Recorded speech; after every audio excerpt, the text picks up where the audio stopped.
Have you ever wondered why, no matter how hard you try, through books, therapy, or sheer willpower, the ache in your heart just won't subside?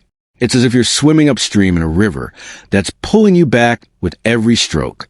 Well, my friend, today I want to share a gentle yet powerful truth that has transformed countless lives. You can't heal in the same environment that hurt you. Picture this: a bird with a broken wing, trying to fly while still caged in a storm that injured it. How can it soar? Let's embark on this journey together, exploring why change is essential for mending our souls, and how you can take those first, compassionate steps toward a brighter tomorrow. To begin, we need to truly understand what that hurtful environment entails. It's not always obvious, and recognizing it is a foundation of change. Often, it's the familiar places, people, or patterns that we've grown accustomed to, yet they subtly or not so subtly erode our well-being day by day. It might be a cluttered home echoing with memories of loss, a workplace steeped in unrelenting stress, or relationships that, despite love, carry undercurrents of negativity. These aren't mere settings. They're living entities that perpetuate the pain, like salt rubbed into an open wound. Let me introduce you to Sarah, a warm-hearted 55-year-old librarian from a quiet suburb in Ohio.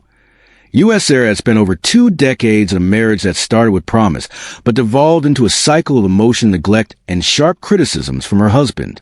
Their cozy living room, once a haven for family movie nights, became a silent arena where every conversation felt like walking on eggshells. She'd try to heal by meditating in the mornings or reading self-help books in her favorite armchair, but the walls themselves seemed to hold on to the echoes of arguments, replaying them in her mind. The familiar scents, the creak of the floorboards, it all triggered waves of anxiety, making her feel small and unworthy all over again. Sarah's story shows us how these environments aren't neutral.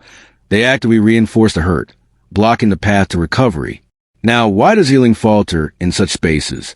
The key lies in an invisible web of triggers that keep the pain vividly alive, much like allergens in the air that you can't see but feel intensely. Triggers are those subtle cues, a particular tone of voice, a familiar route home, or even a time of day, that transport you right back to the moment of injury, flooding your system with stress and preventing your mind and body from resetting.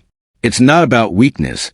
It's biology at play, where repeated exposure keeps the nervous system on high alert, like a smoke alarm that won't stop beeping long after the fire is out.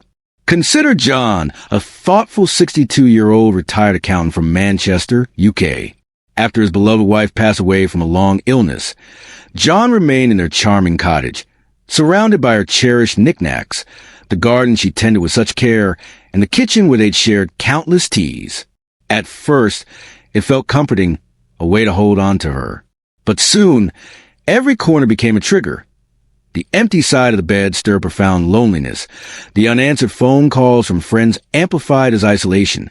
He joined a grief support group and even tried journaling his feelings each evening, but the house itself trapped him in a loop of sorrow, making it impossible to envision a future without her shadow looming.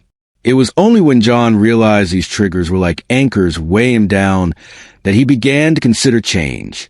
His experience teaches us that acknowledging these cues isn't about erasing memories.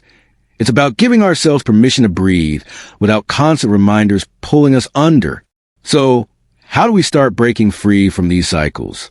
The first crucial step is mustering the courage to acknowledge the need for change, even when it feels daunting or unfamiliar.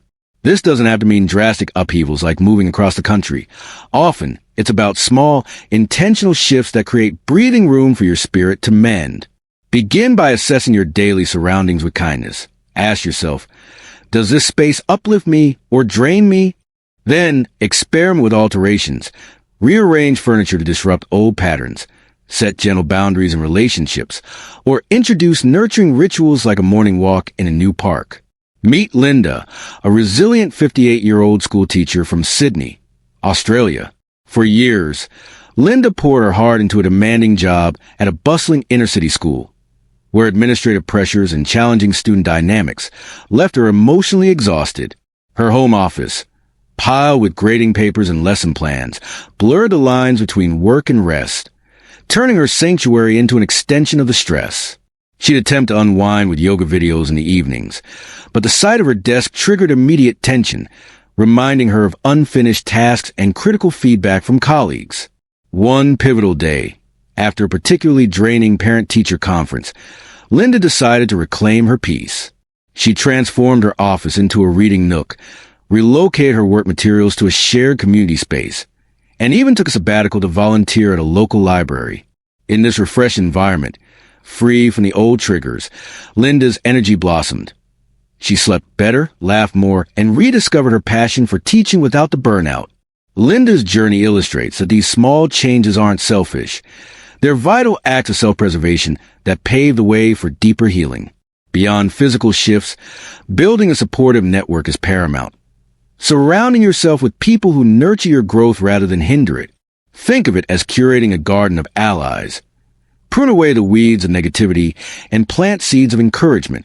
This might involve seeking out new communities like book clubs or walking groups, where conversations flow with empathy and shared wisdom, rather than judgment or competition. In midlife, when life experiences have deepened our insights, these connections become lifelines, offering perspectives that help reframe our pains. Take Robert, a kind 60-year-old former mechanic from California, U.S.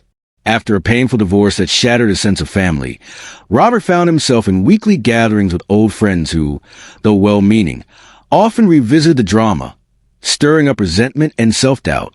His backyard barbecues, once joyful, now felt like reliving court battles over casual beers. Recognizing this, Robert joined a men's support circle at his local community center, where stories of resilience were shared without pity or blame. In this new circle, he met folks who celebrated his strengths, his humor, his handy skills, and encouraged hobbies like woodworking, which he'd neglected. Gradually, these positive interactions rewired his outlook, turning isolation into belonging. Robert's transformation reminds us that the right people don't just listen, they help us see our worth anew, creating an emotional environment where healing can truly take root. As we navigate these changes, it's essential to practice self-compassion along the way, treating yourself with the same kindness you'd offer a dear friend in pain. Healing isn't linear. There will be setbacks, moments when the old environment tugs at you like a familiar habit. In those times, pause and affirm, I'm worthy of peace and it's okay to take my time. Incorporate gentle practices like daily affirmations or nature walks to reinforce this inner kindness, building resilience brick by brick. Let's reflect on Margaret, a gracious 65-year-old artist from Melbourne, Australia. Margaret had endured years in a toxic friendship group where subtle exclusions and comparisons left her feeling inadequate. Even after distancing herself, doubts lingered. She started a journal of self-kindness, noting one positive trait daily, and enrolled in an online art class with encouraging peers.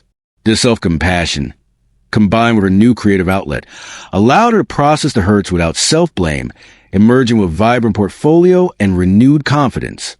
Margaret shows us that compassion isn't indulgence. It's the fertilizer for growth in fresh soil. Finally, embrace the profound growth that emerges from these shifts. In a new environment, you'll notice the subtle miracles, a genuine smile in the mirror, deeper connections with loved ones, or a sense of lightness that replaces the old heaviness. This isn't about forgetting the past. It's about honoring it while crafting a present that honors you. Over time, you'll become not just healed, but wiser, more vibrant. Proof that change, though challenging, unlocks doors to a fuller life. Now, as we come to a close, I invite you to take a deep, quiet breath. Let the words settle in your heart. What one small change could you make today to foster your healing? Perhaps jot it down or share in the comments below.